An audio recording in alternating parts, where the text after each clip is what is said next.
Bonjour, aujourd'hui nous sommes donc en novembre 2020 et je suis avec Emanta qui va nous présenter ce qu'elle a fait dans la vie en général et d'autant plus sur la com animale. Merci Hortense. Je t'en prie. Donc je suis Emanta Daubonne, je suis canticienne et je suis également praticienne en communication animale. Super. Du coup, c'est quoi pour toi vraiment la com animale? Qu'est-ce que tu entends derrière la com animale? Alors, c'est une question qui est pour moi très importante.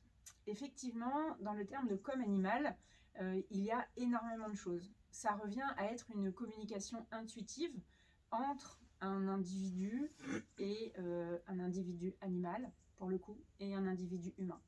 Cette communication, elle va permettre d'être le lien entre très souvent un propriétaire qui se pose des questions, un gardien d'animal et l'animal proprement dit.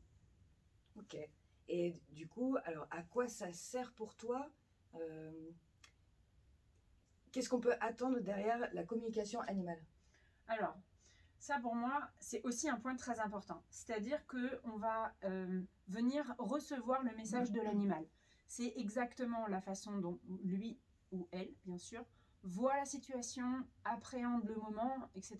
Ce sont vraiment les émotions de l'animal, la façon dont il les ressent, la façon dont il voit les choses, mais aussi la façon dont il projette de façon purement visuelle.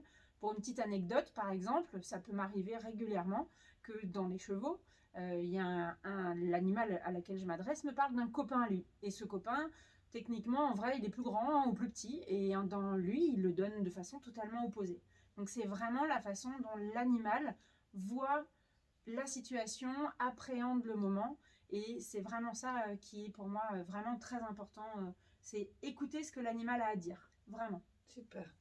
Et donc, c'est en lien réellement avec l'animal. Toi et l'animal et son ressenti à lui. Exactement. Ok. C'est vraiment ça. C'est-à-dire que je ne suis que le point du milieu entre un animal et son propriétaire ou son gardien. Je ne suis que la personne qui va traduire. D'ailleurs, je préfère même dire traduction du message animal plutôt que comme animal. Voilà, pour moi, c'est vraiment ça. On va venir traduire ce que l'animal a besoin de partager et a besoin Ok. de dire. C'est chouette de dire traduire. Oui, pour moi, c'est C'est vraiment chouette. ça. C'est de la traduction du message animal. Ok. Moi, ça me parle, ça me plaît. Ça me va. Qu'est-ce qui t'a emmené, qu'est-ce qui t'a donné envie de faire ça? Alors, comme plein de gens, quand j'ai commencé, j'ai pensé que j'étais folle et que ce que j'entendais depuis assez longtemps autour de moi, Emanta, t'es un peu folle. Je me suis dit, mince, les gens ont raison. Donc là, il fallait que je me pose des questions et que je trouve des réponses. Parce que je fais partie des gens qui, d'abord, ont communiqué facilement avec leurs propres animaux. Donc moi, en fait, j'étais en communication très facilement Ouais. avec mes animaux. Et puis, là, je me suis dit, il y a un truc soit qui va hyper bien, soit qui va pas. Et du coup, j'ai cherché avec qui j'allais pouvoir m'initier au message animal. Ok. Et donc, j'ai eu beaucoup de chance puisque tout s'est mis en place parfaitement et j'ai pu faire mon initiation, ma toute première initiation avec Loelia Beaufils, que j'aime énormément, avec qui je passe un coucou, qu'elle regardera peut-être cette vidéo. Et elle m'a initiée. Et à la fin du week-end d'initiation, j'ai eu une question et la question c'était alors qu'est-ce que tu as appris? Et en fait, j'ai rien appris pendant ce week-end. J'ai appris à me faire confiance et j'ai appris Ouais. juste que tout était à sa place. Donc c'est comme ça que c'est venu. Ouais. En fait, je le vivais déjà. Et je suis allée m'initier pour justement poser des choses, poser un cadre. Alors attention, quand je dis que j'ai rien appris de nouveau. C'était pas, oh tiens, c'est possible. Ouais. Je savais que c'était possible. J'ai eu un cadre, j'ai du technique. Évidemment, j'ai appris des choses. Mais c'était pour formaliser. Et ça Ok. m'a vachement rassurée. Vraiment, ça m'a fait beaucoup de bien. Je me suis dit, ok, c'est normal, Ouais, c'est ça. c'est logique. T'es pas toute seule, C'est ça. des gens te comprennent et tout. Ouais, carrément. Et du coup, depuis combien de temps tu fais ça? Est-ce que tu as réellement, à part le côté, comme tu disais, où tu parlais avec tes animaux, en tout cas tu ressentais ce dont ils avaient besoin, est-ce qu'il y a un temps vraiment à laquelle tu t'es dit, ok, là maintenant je fais de la com animale, et donc depuis combien de temps? Alors, De façon professionnelle, en fait, c'est venu petit à petit, hein, puisque comme tout le monde, quand j'ai été initiée, je doutais un petit peu de le faire pour les autres. Alors, je ne sais pas si vous allez le voir, non, Falco s'est joint à nous. Voilà, vous allez peut-être l'entendre. Merci Falco. Et donc, je doutais puisque je me suis initiée. C'est facile avec les... Enfin, pour moi, c'était facile puisque je communiquais déjà avec mes animaux. Donc, du coup, j'ai commencé à proposer aux gens que je ne connaissais pas. Et puis, petit à petit, j'avais la joie de recevoir des messages où les gens me disaient ça colle, l'animal a changé, etc. Donc, du coup, je l'ai fait de façon professionnelle. Je l'ai ajouté à ma liste de services et de compétences. Et je fais ça depuis 3 bonnes années. Oui, c'est ça, depuis 3 bonnes années. Et j'ai la chance d'en faire très régulièrement. Je suis très sollicitée, je suis très contente. Très, je le sais que je le répète. Parce que ça démontre une confiance qu'on me porte. Et ça, c'est vraiment quelque chose de plaisant. Voilà. C'est chouette. Alors, du coup, pour rebondir sur ce que tu disais, que tu étais très contente, qu'est-ce qui te fait vraiment vibrer quand tu fais ça? Qu'est-ce qui te donne vraiment cette envie de le faire? Alors, c'est de pouvoir potentiellement, parce que moi je ne fais que recevoir et traduire le message, améliorer une relation, permettre de comprendre, écouter des situations qu'on ne comprend pas et qui sont pas toujours réglables avec des séances énergétiques ou des soins vétérinaires. Et donc, toute cette partie émotionnelle, pour moi, elle est la base de la santé physique et mentale. Donc, en fait, ça permet de répondre à toutes les situations, dans tous les cas. Et ce qui me fait vibrer, c'est que dans les séances que je fais de traduction du message animal, il y a toujours une évolution derrière. Toujours, l'animal va changer, va accepter certaines situations, va appréhender une séance énergétique ou même une opération. Il y a plein de cas où on peut solliciter ce type de demande la com animale, et il y a toujours un changement.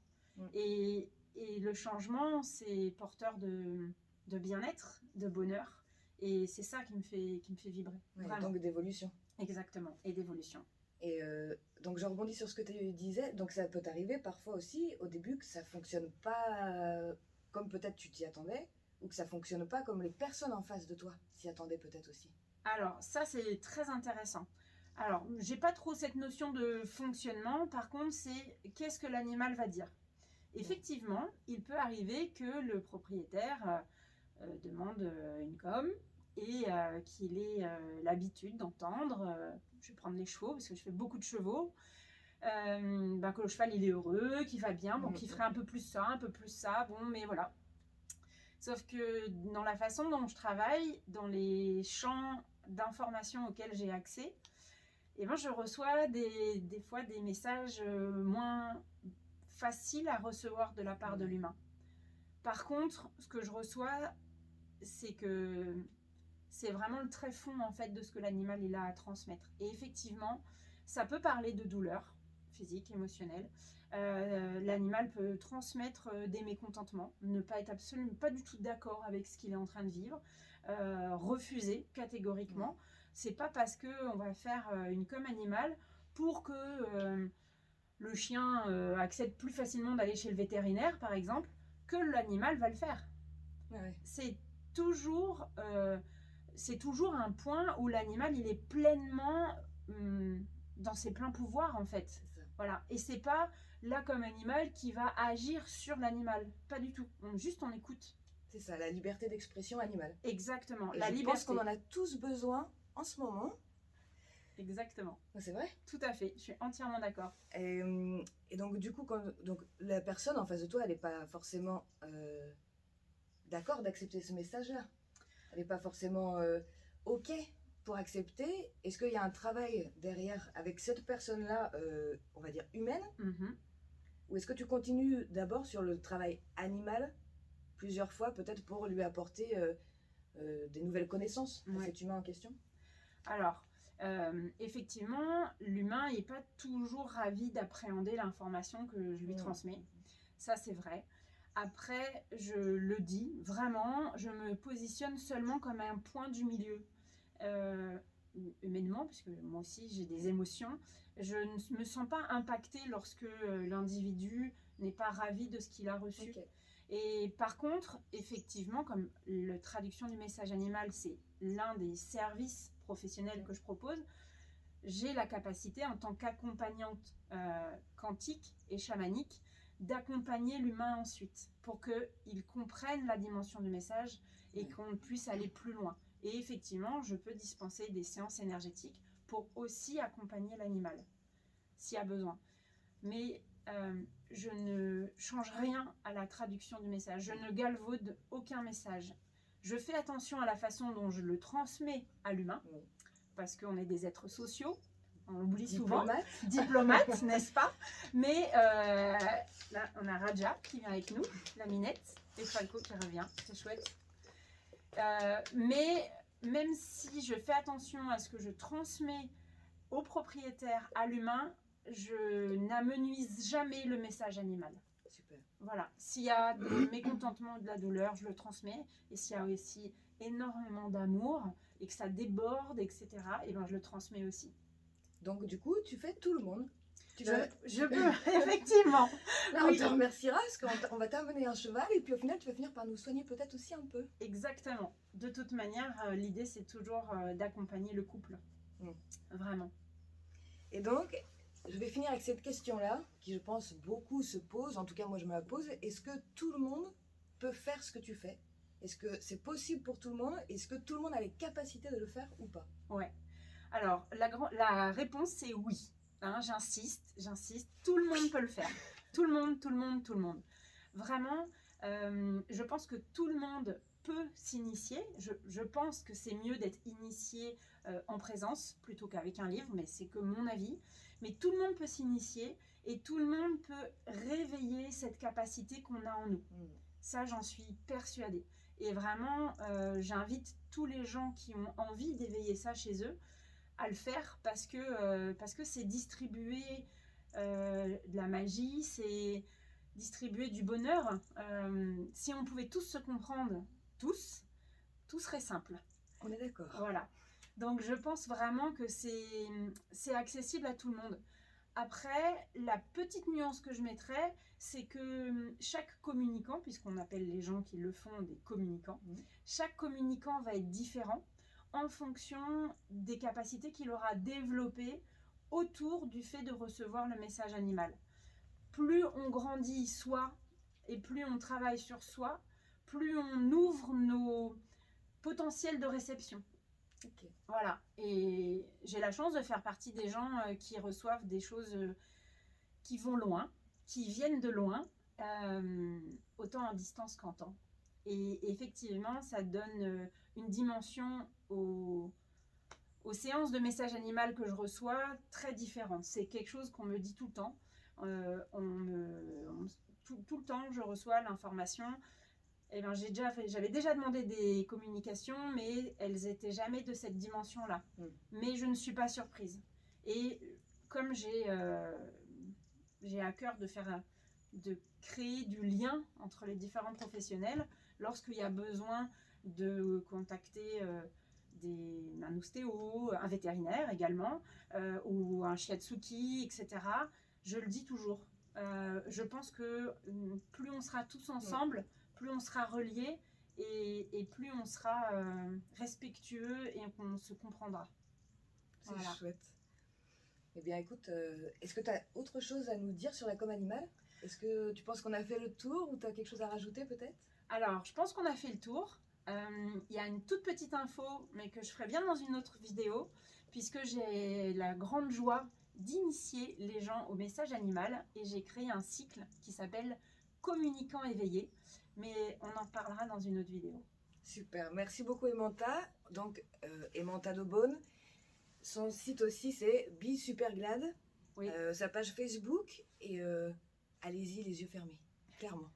Ciao. Merci. Ciao à tous. Ciao.